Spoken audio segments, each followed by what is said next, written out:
morning and welcome to our 9th Border Focal Point Network Breakfast Debate, SMEs Across Borders, the Single Market in Practice. I'm Karen Clements and I'll be moderating today's debate. And I'm also Deputy CEO of a Brussels-based SME that's very proud to be supporting the Border Focal Point Network in its efforts to reduce cross-border obstacles and to promote trade and cooperation across those internal borders. Today, we're delighted to be joined by experts from DG REGIO and DG GROW from the European Commission, but also from important voices from the ground. And together, they'll help us explore how we maximise opportunities for SMEs in the border regions. And in fact, SMEs in the border regions are ideally placed to prosper and to grow with the tools that there are currently in place to both minimise differences between national systems, but also to enforce the single market rules. And I think it's clear that the potential for growth is huge. A study carried out by the European Commission in 2018, or rather for the European Commission in 2018, showed that GDP in border regions would increase by 2% if only just 20% of border obstacles were removed. So there's all to play for. But before I introduce you to our speakers today, I'd like to invite you to use the chat to ask questions to our panelists, but also to give us your feedback on what type of issue you'd like to see debated in these fora in the future. And I'm now also going to launch our first poll to see what attitudes you have towards the benefits of cross-border cooperation for SMEs. So from your perspective, what is the most prominent advantage offered by the single market for SMEs in border regions? Is it consumer-related advantages? Companies can reach consumers from neighbouring countries and benefit from a wider offer of products and services? Are they employment-related advantages, social advantages, or trade advantages? So feel free to let us know what you think, and I'll reveal the results later. But now I'd like to introduce our first speaker, Ricardo Ferreira, coordinator of the Border Focal Point Network in DG REGIO, and he's going to set the scene for us. Thank you, Ricardo. Thank you, Karen. Welcome, everybody. It's quite a pleasure for me to be debating this today. As Karen said, I work in the European Commission in DG REGIO for regional policy, and I'm precisely in this border focal point network trying to coordinate this issue of borders going beyond internal borders in the European Union, going beyond the obstacles that these borders still pose to citizens and organizations in spite of us living in a single market.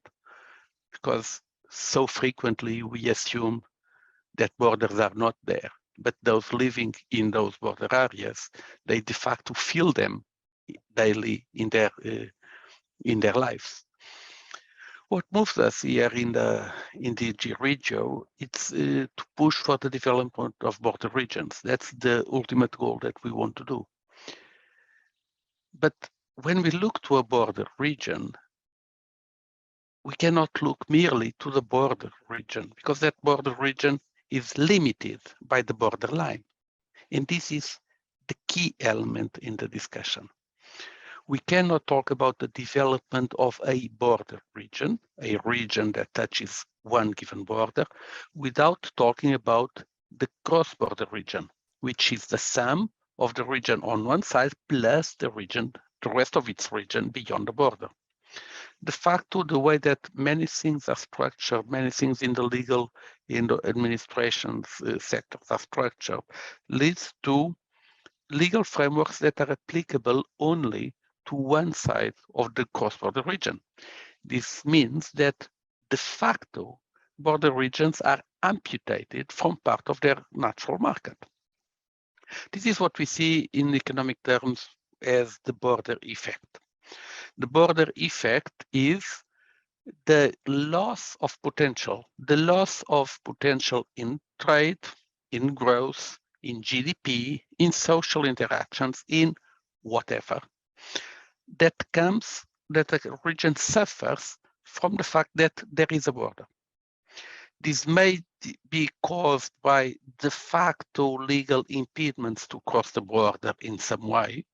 In many cases, it is caused also by the perception that I cannot cross the border in some way. And when we look at this border effect, if we start looking at the economic literature on it, it's easy to find estimates of 14 times. A border effect of 14 times means that the trade that region A on member state A has with contiguous with its neighbor, region B on country B, is 14 times less what it would be if there was no border at all. This is to say that trade is less than 10% what it could be. It's enormous. It is de facto enormous. I'll illustrate with one story. A few years ago, I was doing a research project interviewing SMEs about their relations, their cross-border relations. I clearly remember this interview with one small company who was very proud in explaining me how much they were growing and how much they were selling already to the other extreme of the country, more than 600 kilometers away, with lots of transportation problems, with lots of logistics challenges. And then I asked them, but do you sell to the city just across the border, which is here 5 kilometers away? And they looked at me with this strange face, as if I was posing the most stupid question ever. Their answer was, may I? Is it possible? This story is quite illustrative. This is a real story, and it is quite illustrative. And if we look to an SME, we must understand this. The natural growing process of a company is that you expand your business in your local markets, and you assume that your local market is your national market. And only when you've grown to a certain extent, you consider going international. And it is when you consider going international that you start looking across the border. The issue here is precisely that your natural market is your proximity market. So you should be capable to look to your contiguous neighbor, to your contiguous cross-border region as your natural market and not as an internationalization process. These issues of the border in economic terms are much more relevant for SMEs than they are for big companies. Major companies, they have huge law departments that allow them to have the capacity to overcome whatever legal challenges they exist. But for SMEs, the border does create a barrier in spite of the fact that we have a single market. For that, we need to be capable to remove cross-border obstacles to legal obstacles to cross-border interactions, allowing companies to exploit their natural markets and therefore promoting the development of cross-border regions. That is what we have been trying to do from our side with the Border Focal Point Network. One of the things that we are doing with this network is piloting cases, demonstrating that obstacles do exist and that obstacles can be solved. We've been doing this with one initiative called B-Solutions. Cinzia will talk us about that further below. And this is quite interesting. This passes what I consider to be a few lessons learned, a few key messages that we should keep in mind. The first is for SMEs themselves. The message that we tend to see that needs to be passed is that you can go to your neighboring market. You can explore. There are legal impediments, there are administrative boundaries, there are obstacles, but beyond those obstacles, there are also perceived obstacles. The experience we have seen from many cases is that it's not only the legal obstacles that hamper SMEs from going to the neighboring market. It's also the perceived obstacles. We tend to assume it is much more difficult than it is. But then there is the other lesson learned. And the other lesson learned is for public administrations, for policymakers, for the state as in sensu lato, for the state, for regional administrations, national, European. Obstacles, cross-border obstacles do exist. There are indeed situations of legal frameworks hampering SMEs from trading just across the border, and we need to be capable to take the necessary steps in a coordinated multi-level approach to overcome them. Thank you. I think that should be all. Many thanks, Ricardo, for setting that out so clearly. And I think you've made it an interesting point about the potential role that there are for those that promote and support SMEs to raise awareness of the opportunities of cross-border trade, and not just so that we're focusing not just on the institutions that need to make those, that remove the legal and administrative obstacles. So another challenge ahead. Before we move to our voices from the territories, I can announce the results of the first poll. So, oh my, that's close. Well, it's neck and neck. The consumer-related advantages and the trade-related advantages are the most prominent, according to you, and I think that's very clear there. So I would now also like to launch our second poll, and we'll have the results after we've heard from our speakers. In your opinion, what would encourage entrepreneurs to develop their businesses across the border? This is a question which is very moot given Ricardo's presentation.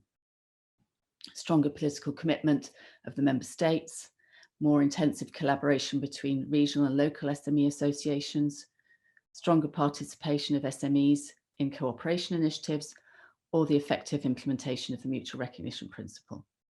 So please let us know what you think. And now I'd like to introduce Cinzia Dellagiacoma, who's Project and Communication Manager at the Association of European Border Regions, who's going to give us an insight into SME experiences in the border regions. Thank you, Cinzia. Thank you, Karen, and good morning, everyone. So, as Karen said, my name is Cinzia. I'm working at the Association of European Border Regions, and I'm here to present today the experience that we had through, let's see, perfect, with the initiative Be Solution Solving Cross-Border Obstacles, which is an initiative that the Association of European Border Regions is managing on behalf of DG REGIO, so the European Commission, specifically DG REGIO. The aim of Be Solution is to identify legal and administrative obstacles in various thematic areas, among which also we've been looking at cross-border labor markets, obstacles that are hindering cross-border cooperation in the EU. And this allowed us, we have been managing this project since 2018, and this has allowed us to already collect 90 cases of obstacles that citizens, institutions, but also, of course, businesses are facing in border regions throughout all of Europe. You can see in the map more or less which have been our geographical scope in the past.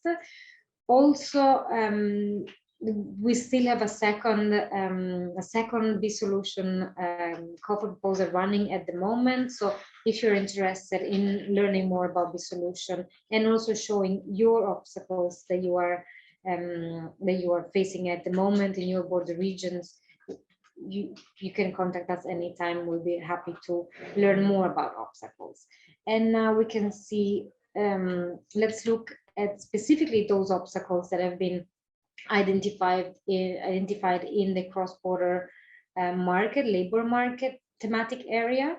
In the past, we had 36 more or less. Not all of them are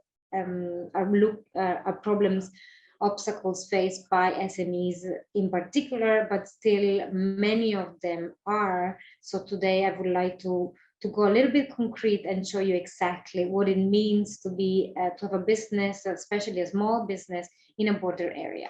So there are two kinds of problems that we could identify mostly. One is to recruit personnel. And here problems are, for example, given because of taxation and social security, there are which are regulated at the national basis. So because of diverging social security system and insurance schemes, it is complicated for employees as well as for employer to understand how to navigate. There's a lot of uncertainty, but also in non-harmonized tax regulations that would then require an extra effort to navigate again this administrative puzzles, but there's also uncertainty for the application of the special regulation. Especially this was a big problem also during COVID, when for almost everyone was almost easy to start working from home. But if you're in a border region and your home is in a different country than where you're working, then there are different taxation applying, like taxation rules applying. So even there for our stakeholders has been an additional burden to what it was already the pandemic as such. There are also recognition problems in recruiting that are linked to the recognition of diplomas and certificates. So for example, especially looking at no recognition of qualification in regulated sectors, which I'm going to show you afterwards some precise examples. But also diverging regulation regarding the job market, for example, for non-EU citizens who might be living in the one country and not be able to working in the neighboring country, even if this is 10 kilometers away, for example. They have to reapply for the visa issue, for example. But we also have the lack of coordination to register seasonal workers. Again, the border there is very present in these cases. Also important is for the younger generation, access to training.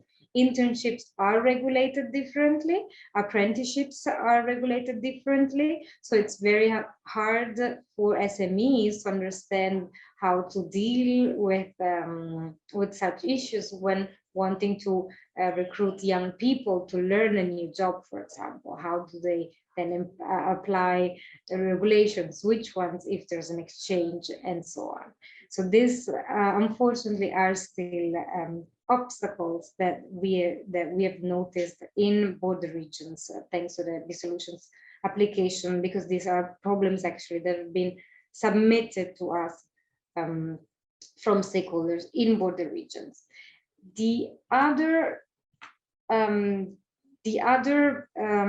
kind of obstacles that we have seen is the access to the market in terms both of products actually and also services. So how is it to trade on the other side of the border?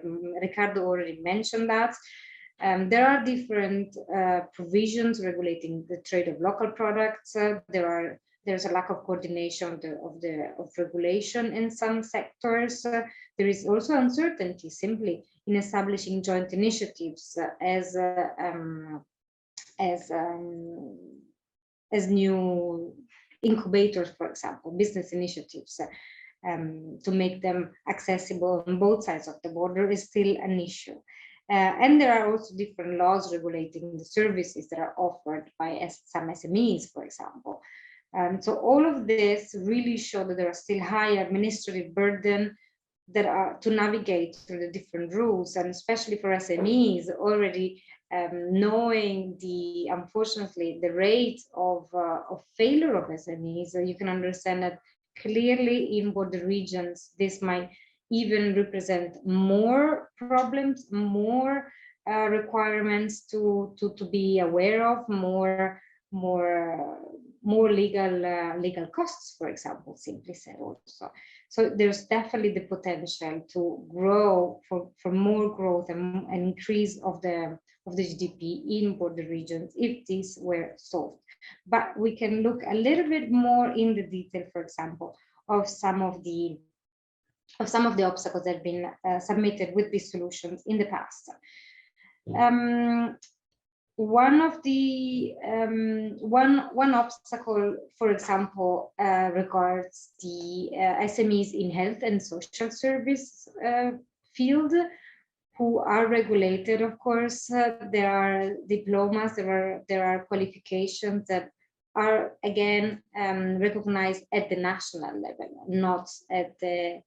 So they stop at the border, this qualification. So also to recruit such staff, there are costs that are either on the employee or on the employers in order to recognize this the qualification made, which also takes time. So again, if someone wants to recruit on a shorter basis, on a shorter term, it might take months before they're actually able to hire new staff, for example. This was a very similar, actually other fields have similar problems also, for example, in the tourism sector. One of the obstacles that we've seen is the hiring tour operators. In order for, again, tour operators must go, especially in sports. For example, we had a case of for tourism activities along the river. Tour operators must undergo certain qualifications that in Hungary, for example, there are over 300 hours, and in Croatia are about 18 hours. So there's a huge difference. So how do you find your personnel? How do you define then which kind of recognition you then decide to take if your business goes along a river that touches both sides of the border, for example. There are also different legal frameworks that envisage different arrangement in terms of contract, remuneration, and social security and financial support for apprenticeships and companies who would like to hire, as I was mentioning before, apprentices or interns. So this is actually a problem that we've seen across many borders. We've received such complaints, so to say, or such obstacles from borders along the French-Belgian border, across Norway, Sweden, Italy, Slovenia, and so on and so on. So actually, the non-existing level recognition of internship or apprenticeships is a problem for SMEs along borders. But also the complexity of the rules concerning income taxes and social insurance standards has been a problem that we have received as an obstacle from Slovenia and Italy, for example, but also along the Dutch-Belgian border, where, for example, there is the North Sea port where employees are working literally across the border. And then how do you apply the rule of 182 days or 183 rather days for income tax?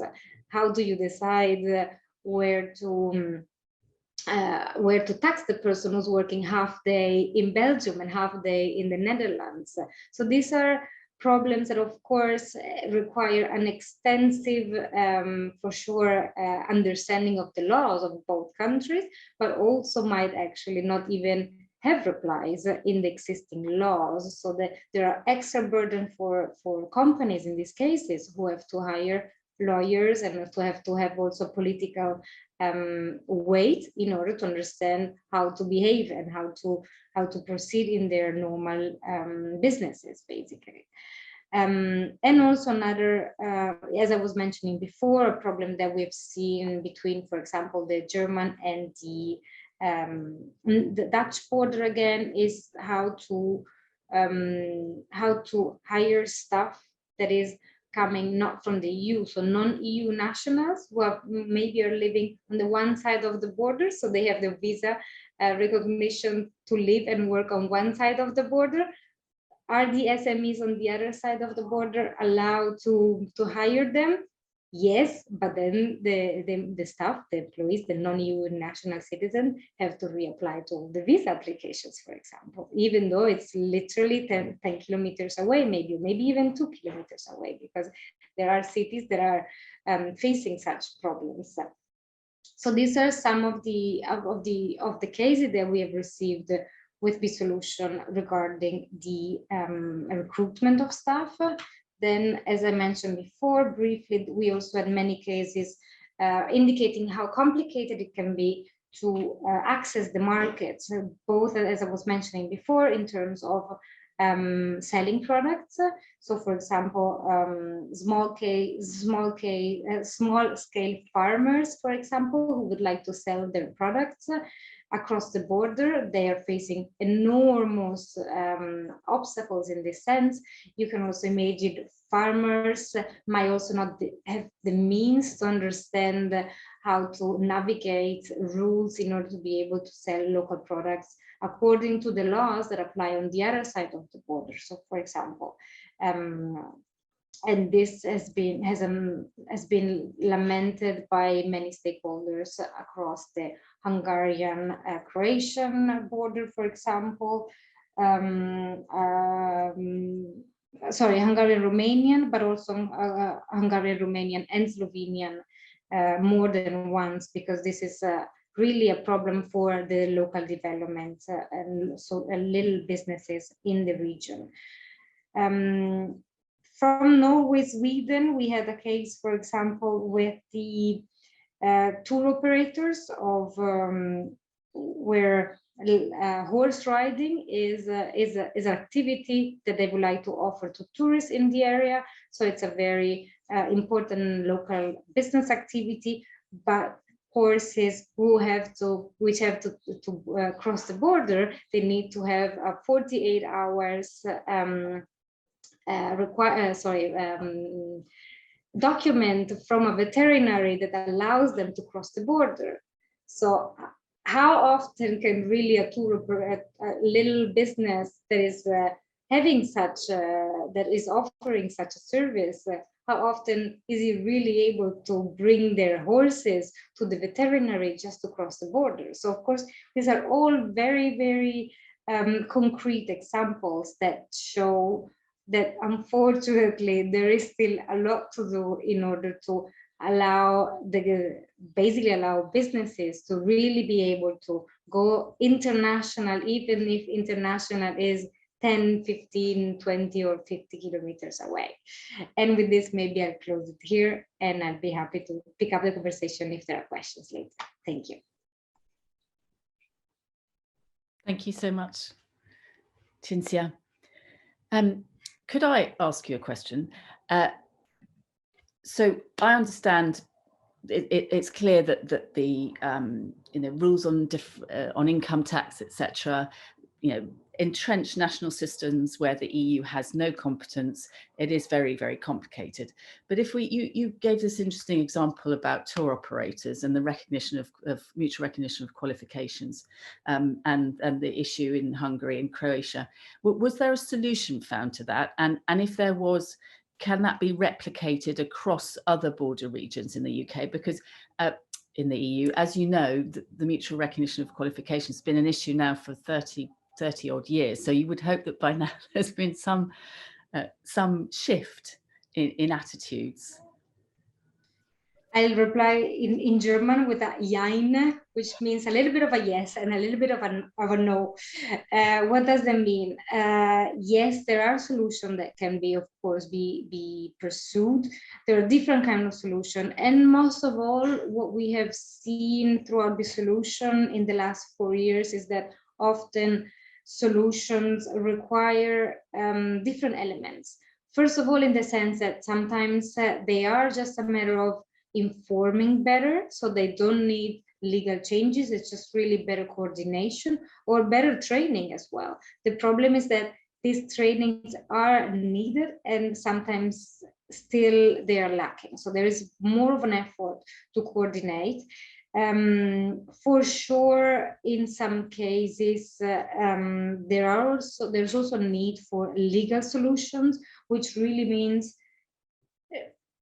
creating new legal frameworks, also eventually revising. Sometimes there are even legal frameworks in place that are applicable, but they are outdated maybe. So there's the need for a new political effort as well in order to require changes of the law. Sometimes a memorandum of understanding would be enough, for example. So it really depends. And this is where, yes, there are solutions, there are plenty of solutions. And in fact, actually, at the end of the solution, we have created different materials from compendium in which everyone can really see in detail each of the obstacles, the 90 obstacles that we have found so far.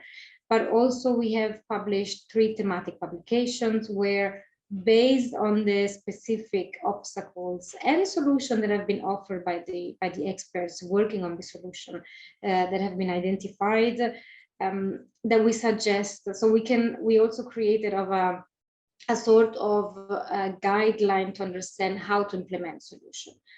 Why did I say also no as part of my reply? Because every obstacle is very much embedded in the specific legal framework. So there are guidelines we can give. There's a lot of information that can be shared across borders and in Europe in general, as in terms of methodology, but the solutions are specific to the territory in which the obstacle takes place, because it's often, yet it's very local, the obstacle, so the solution must be very local as well. Okay, thank you so much for that. Sure. And I think for those of you that are not looking at the chat, you can find more information on the B solutions. There's a link to it on the chat, so please do visit that, because it looks like it's got a absolute treasure of information there.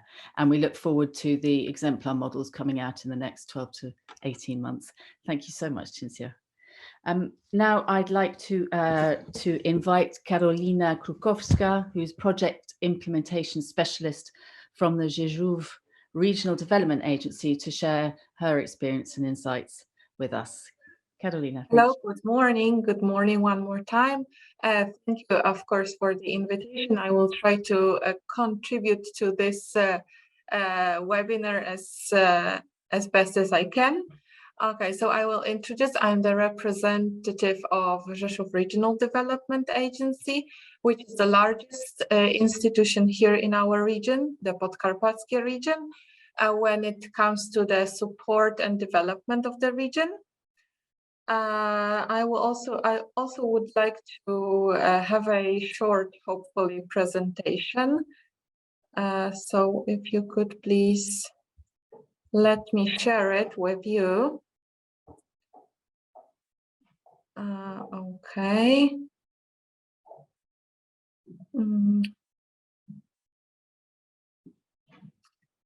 Just a moment, please.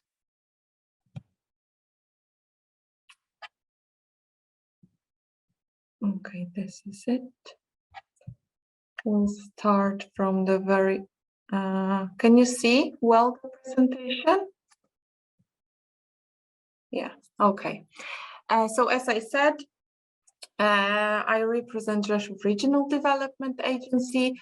I would like to say a few words about what we do. Actually, it is a public non-profit organization, which was established in 1993 by the self-government of Podkarpackie region. What is important to say is that the self-government of the Podkarpackie region is a managing authority when it comes to regional operational program of the Podkarpackie region. The principal objective of the Rzeszow Regional Development Agency is to support the development of the region. And of course, support the SMEs. This is what we also do. Establish the cooperation between different institutions and regional, national, and international level. And we also deal with different projects implementations. We also assist, which is also very important, in the consultations of and creation of different strategies, regional strategies and documents. The most important ones, we also implement and assist in the creation of different programs at the national and international level. One of our goals is, of course, to support SMEs, and due to the fact that we are a border country, we also support the cross-border cooperation between SMEs. And what we do to support the SMEs is, for instance, it is possible to get non-refundable grants or loans by the SMEs or even startuppers, because this is also our focus, the startups. We have some facilities that can be rented, so we offer them to be rented. These are, for instance, prototyping facilities, laboratories, offices. Rzeszow Regional Development Agency has also a science and technology park, which is called Aeropolis. And this facility is equipped with all those offices, areas, and warehouses and service plots that can be rented. We organize plenty of events, conferences. For instance, there were some kind of breakfast debates, let's say business breakfasts, that reunited startuppers with SMEs. It was supposed to help them, evolve in the market. We have also, which is also important in case of internationalization of SMEs, Investor Service Center, which is a comprehensive investor support center. And every single issue that an investor has and would like to invest in our region, or at least, for instance, find business partners, they can address this center, and we will help them to expand their businesses. As I said, we also focus on startuppers, and each year we conduct a national international event, which is called Carpathian Startup Fest. This is also a reunion of investors, of startuppers, that especially startuppers that would like to present their potential and their ideas. What else? We have free of charge trainings for entrepreneurs. And we are also we participate in clusters. The most important one is Aviation Valley, because our region is very focused on aviation industry, and we gather SMEs from this, SMEs from this sector. Karolina, I think your slide's blocked, so we're just moving them on for you. Okay. So right now, okay, yeah, they have blocked actually. I cannot move. Can we move forward? Yep. If you can just. Yeah. Yep. Perfect. It's actually the end. So if we could move forward to the next slide. Okay, yes, great. I would like also to introduce a few details about the project that I'm running. It is especially devoted to SMEs and their competitiveness in the cross-border areas. When it comes, as Rzeszów is located in the southeast, and we have borders especially with Slovakia and Ukraine. These are two countries that are that we share borders with. And the project was actually to promote the internationalization of SMEs, to contribute to the increase and competitiveness of the border regions, and it was supposed to support business networking and, if possible, as well, creation of business clusters. Okay, can we move on, please? Okay, and the partnerships, I will also add that were a few countries from Europe. It was among them there was Spain, Italy, Hungary, Poland, and Lithuania. Okay, right now I will focus on some data that was actually created within the framework of this project, the intervention project. It was a kind of report that was conducted and was focused on the situation of SMEs. So as you can see, the 99% of all SMEs, actually 97% are micro enterprises here in Podkarpackie region. We can see some data regarding small and medium enterprises as well. So generally, we don't have here in Rzeszów and Podkarpackie region, we don't have many large enterprises. We have mostly micro, small, and medium. Those small and medium are not that huge in number, I would say. And this is the most important fact from the report. Can we move on, please? When it comes to internationalization and, making some business partnership, the main area is export when it comes to internationalization. And export is the key element in internationalization of the Podkarpackie region. We can see the data from 2019, which is over 6 million euros, the net revenue from the export. So this is what we rely on when it comes to internationalization. Can we move on, please? Okay, I will also mention about the barriers that prevent SMEs from the border regions to make cooperation, to cooperate with one with another. So here on the Slovakian-Ukrainian-Polish border, it is largely the lack of urban centers, characterize the lack of large urban centers. The only, let's say, big urban center is Lviv region in Ukraine, and in Slovakia it is closest to our border, it is Rzeszow region.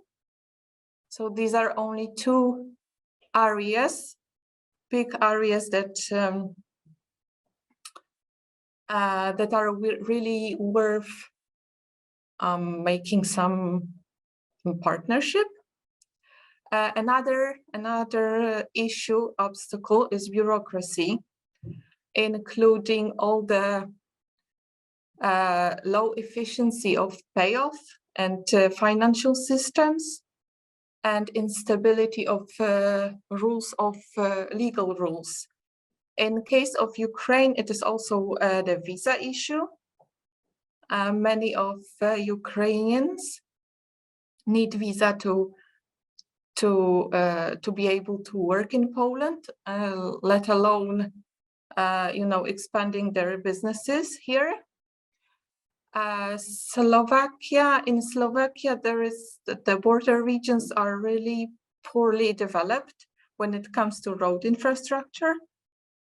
Another, let's say, challenge is poor business interest from the Slovakian investors.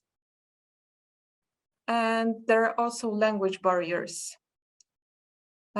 Slovakian and Ukrainian, okay, these languages and Polish languages are quite similar. However, to make business, these skills should be really well developed. Okay, what is also very important is the differency or different currencies. As we can, okay, Slovakia is in the European Union, however, Ukraine is not. And this is also a huge issue for the investors and SMEs and all the legal, I would say, rules that would drive cooperation. At the moment, of course, I think I don't have to mention, it is also where that is happening. Oh, and I think when it comes to our region, this is all what I can say. If you have more questions, you can ask them on chat, or I will, of course, send the presentation. There is also a contact. Thank you very much for your attention. Thank you very much, Karolina. And indeed, the impact of the war must be devastating. Actually, it is. And our hearts go out to you all, and thank you, the Polish people, for what you've done to receive the Ukrainian refugees. That's such an intractable problem that I wonder if I could just focus on one of the issues you raised, which again was the lack of business interest. And is this something that you, as an RDA, as a regional development agency, can help raise levels of interest? Is this something that you can focus on? Okay, of course we are focusing on it all the time, because it is I would say it is the major issue, yes, that we are facing and dealing with. It's really hard to attract attention, not due to the lack of ideas, okay, to be developed, or the cooperation itself is not the problem. The problem is actually okay, maybe some entrepreneurs or SMEs are interested in doing business in Poland, or the other way around. However, when it comes to those legal issues and bureaucracy, it is really hard to to cross the border, let's say. And we are doing it via this Investor Service Center. This is actually a center run by Rzeszow Regional Development Agency. But the thing is that investors, if they want to expand their businesses, they need to, call us and ask for help, let's say, and then we are, present the issue, and then we can help with, for instance, finding the business partners, not necessarily the location.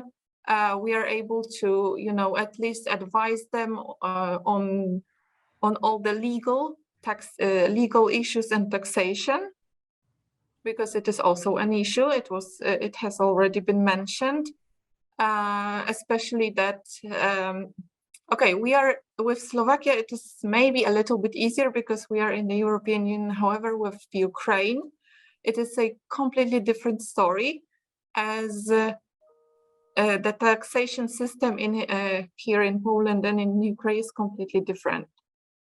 And this is another visa issue with when it comes to Ukraine. So the center that that is run by Rzeszow Regional Development Agency, for now at least, is the only solution, I would say. Okay, thank you for that. Thank you so much, Karolina. Thank you very much. So before we meet our final speaker, I think the results of the second poll are in, are they? Yes, here we go. So we have a clear, it's a clear winner. We need stronger political commitment from the EU and the member states to alleviate the legal and administrative obstacles hampering the internationalization of SMEs in the EU. Yeah, the facilitation, I would say, facilitation of those legal issues and taxation issues and everything. Okay, great. Well, thank you. I think we're all in agreement there. So now I'd like to introduce Feike Kuipers from DG GROW of the European Commission, who's supporting the work of the Single Market Enforcement Taskforce, which is a high-level group that was set up, I think, was it 2020, as a result of a report on barriers to market access. Feike.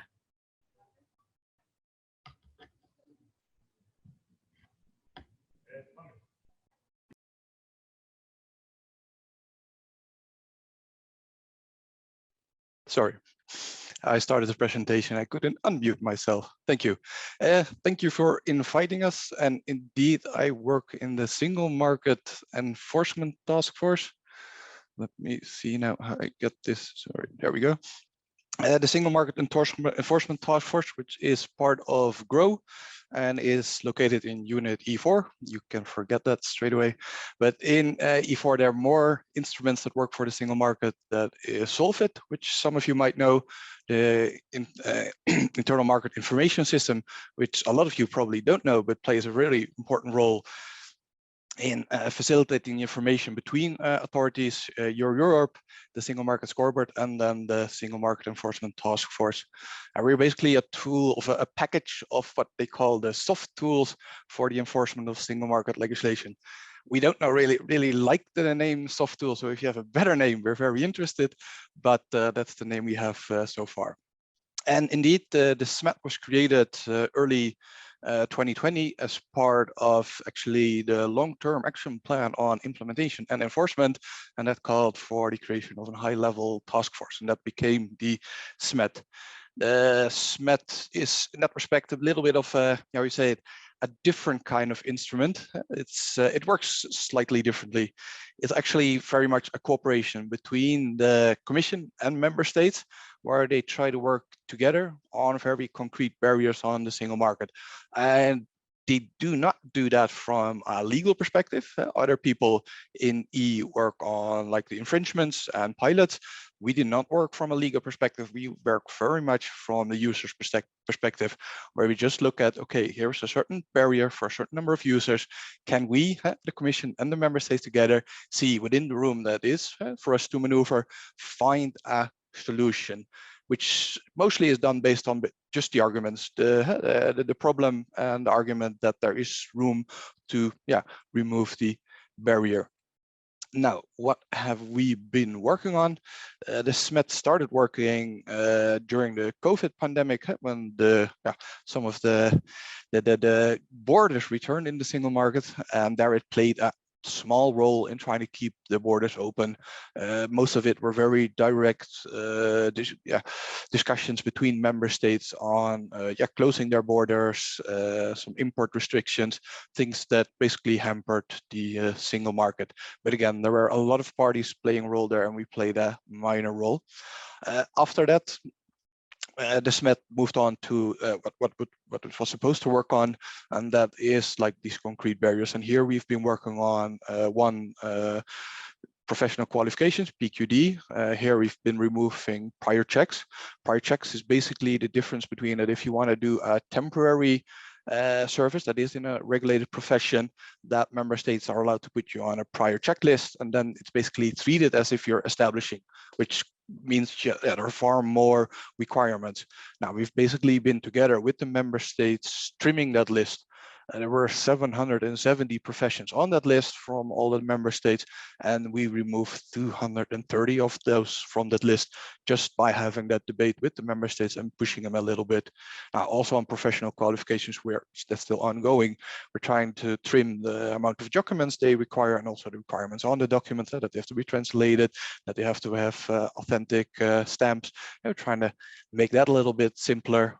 We've worked on agri-food to remove some protectionist measures, basically again having the debate with the member states on legislation that's against the single market, and that it had to be altered or removed. And yeah. Now we've also started working on posting of workers, which is for the temporary, well, it's up to 12 months, so questionable if it's still always temporary, but the temporary cross-border provision of services and the reporting obligation that goes with that. And that's one of the major barriers when it comes to the free provision of services. And we're basically trying to, again, together with the member state, reduce some of the requirements there.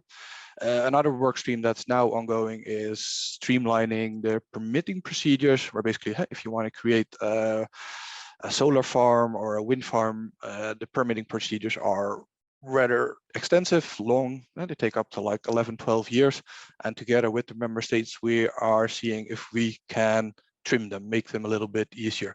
I should have said it earlier. When I speak about we as the SMET are doing that, but of course we're doing it with a lot of colleagues from all over GROW, but also other DGs, because a lot of them are responsible for like streaming the permitting. We're working very closely with our colleagues from NR because they basically have the knowledge and we have the single market perspective, and together we try to push. We've also now started working on some more horizontal enforcement topics, and it basically means together with the member states to see if we can make certain instruments work better, like Solvit, like EMI, which are basically of our unit, but also all the notifications, different notifications, and all of the point of single contact, where we're seeing if that's if it's possible to make these structurally work a little bit better. Well, that's basically what we've been doing. It's like I said, it's a novel approach, it's a new approach. So it usually takes some time also internally to tell the colleagues what we're doing and to convince them. But so far, it's been remarkably successful that quite some of these topics on this list have been tried multiple times in the past by the Commission to try and deal with them, but with little success. But here, with a little bit of cooperation, a little bit push, we've managed to get some of these to move. So it's been rather successful. Thank you. Thank you very much, Feike. Indeed, it looks like there's an enormous amount of work that's been going on, and perhaps behind the scenes, because you'll know that there was a letter from 5 business organizations, including Business Europe, Eurochamp, Digital Europe, etc., saying that the single market is stagnating and that there needs to be a new phase of integration. Do you think that's fair? Now I have to be a little bit careful. Speaking from the Commission, there's been a lot going on. We've been working very hard on the single market, but the single market is never ever finished. It's a continuous process. So in that respect, fair, no. There's a lot going on. Speaking a little bit maybe from a private perspective, more could be done. And if you look at maybe like the last 10 years, the efforts have been maybe less than before. The times have changed. Before that, there were all kind of very ambitious projects like the service directors, BQD, which are all like from 2004-5 and implemented 2009. And these were big steps for the single market. And after that, it got a little bit slower. It's the member states want to do more on themselves. They think they know how to do it, and they do it. And that leads sometimes to barriers. So it's been probably the last 10 years a little bit more difficult. So in that respect, I think they're correct that we could push harder. Thanks. Ricardo, thank you. Allow me to complement the answer to that question. From a more positive perspective, when we talk about cross-border interactions, we see that the more we do interactions, the more we find problems. I always tell the analogy with the neighbor. If my neighbor lives 5 kilometers away from me, he's a nice guy, but I don't know him enough to ask him for a cup of sugar if I forgot to go shopping. But at the same time, he and I do not know each other's negative sides. They don't know that I do smelly fish barbecues, and I don't know that the guy does noisy parties when I want to sleep. The more we interact, and all evidence shows this, the more we interact in cross-border regions, the more obstacles we find. This is one of the reasons why we are finding more and more obstacles in the past years. It is a direct consequence of the fact that we are interacting more across the borders. Feike and I would like that our jobs would be unnecessary, because that would mean that the borders would be solved. But de facto, it's the more interaction leads to more obstacles, which implies that we need to be more and more there. If I may add to that, it is also not just that it's true that it's more, but it's also that the issues that we're dealing with are becoming more complex. When we started, it was mostly goods, which is very complex but doable, and after that it moves basically to the freedom of services. It becomes very much more complex there. And if you then listen to some of the problems brought on by Cinzia and others about hiring people from other member states, which basically even a step further, the things that you are confronted with are far more complex, with basically just the interaction of the whole social systems that have been built in all the member states, which are more complex and also more delicate, more difficult to change. So improvement also becomes more and more difficult the further you come.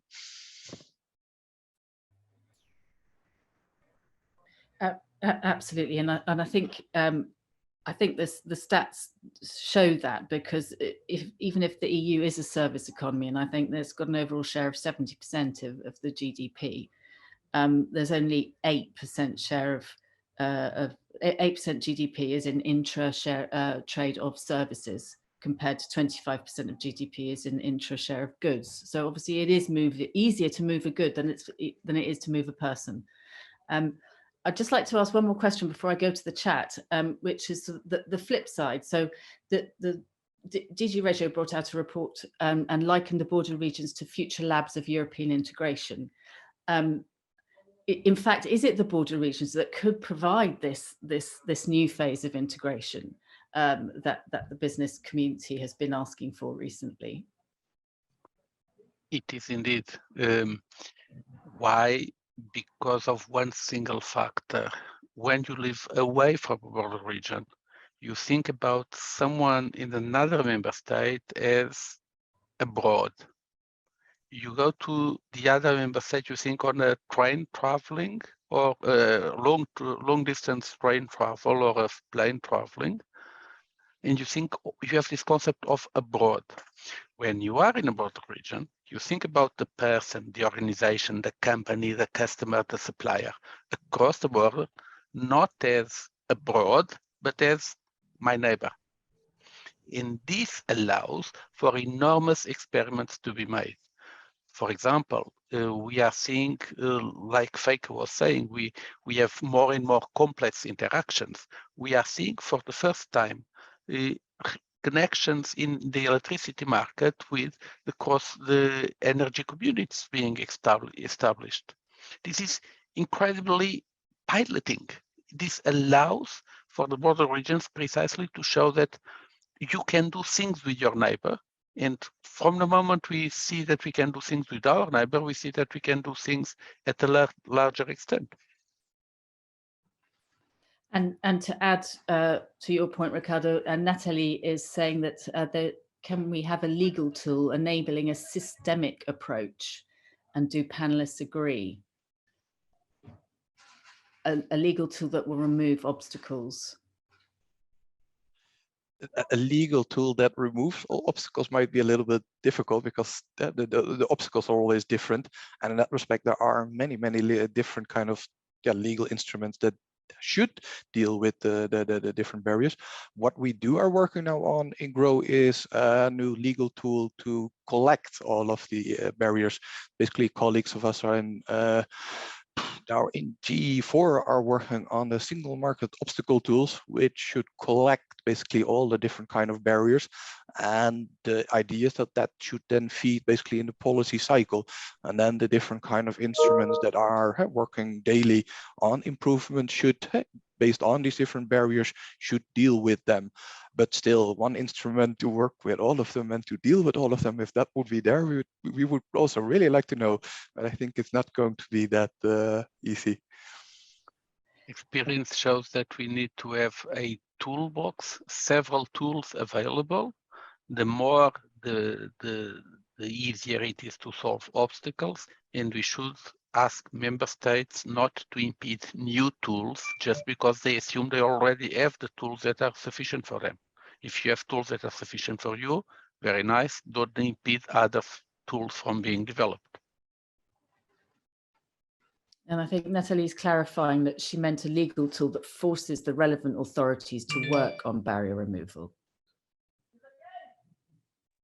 Yep, that's precisely one of the challenges, is that frequently we see that the obstacle is felt in the border region, in the cross-border regions. It is the local stakeholders who feel it, but the competence to overcome the obstacle, because frequently it lays on national legislation, the competence is at national level. And the national level is not exactly feeling the same obstacle, is not that aware of the obstacle, and it's not that engaged in the obstacle. So for the solutions to be implemented, the first step, it's necessary to ensure mechanisms that would ensure that national states would need to at least answer those claims from the border regions. If I may add on this, this was definitely one of the conclusions that we could draw from the solutions for the first 90 cases analyzed, that there is not one solution, there is not one way to go. First of all, a deep understanding is necessary for the stakeholders at the local level in order to be able to then pass on the information to the other levels. The other levels to be involved may be the regional level, the national level, or even the European level, depending on really where the root cause or that is originating the obstacle lies. So it's a huge effort that needs to be embraced by all actors, literally starting at the local level. We cannot also forget that the local level must also make a bigger effort, use indirect fundings really in order to streamline, to better coordinate, use B solutions, for example, which is a useful tool to have a understanding that sometimes is still missing. We have seen more knowledge, more training at the local level is necessary. It's not, we should avoid situations in which there is already a legal framework, but it's not known by the people that are working in the same field, like in that field. So, and it's something we have seen, it's understandable, but we have to improve harmonization, coordination. We have to improve trainings at the local level. We have to improve communication between the different levels, from the local level to the either the national or the European level in this case. And it has really to be a synergy of initiatives, and I think a huge effort must be put in creating this synergies and coordination, which is not easy. It's a big challenge. I think many SMEs are actually working, many business opportunities are working exactly in streamlining workflows. We see that every day with new apps being developed. Communication, internal communication is the biggest challenge. I think also for us as people working in different regions, at different levels, a better workflow, it's exactly what we need. Thanks. Thank you, Cinzia. And on that note, I'm afraid we've run out of time, so I'm quickly going to ask Ricardo to give us a few final thoughts. Just two final thoughts in linking to one question in the chat from Arno that links precisely to what Cinzia was saying. Arno is asking about how successful can cooperation at local level be, pointing to chambers of commerce. That is a key issue, and a key issue comes precisely from providing information to SMEs on the cross-border region on what can they do and what are the limitations. One of the frequent requests from SMEs is precisely we need clear information on what are our obligations when exporting just to the other side and what can it not be. Chambers of Commerce, Interreg programs, local level entities can provide lots of information on this side. Linking to the first poll. In the first poll, you have shown that the audience says the main advantages from cross-border interaction would clearly be consumer-related issues and trade-related issues. Well, consumer-related issues is demand and trade-related issues is supply. The potential is clearly the access to a greater market, to a bigger market. It's your natural market. So it's allowing for this to be overcome, to be fully exploited is the target. Thank you so much. Thank you, Ricardo, and a big thank you to all our panelists, and thank you to you for your attention today. Please join us for our next breakfast debate in September, date to be confirmed, but we will be circulating it as soon as it has been confirmed. So it remains for me to wish you all a very happy and productive Thursday. Thank you.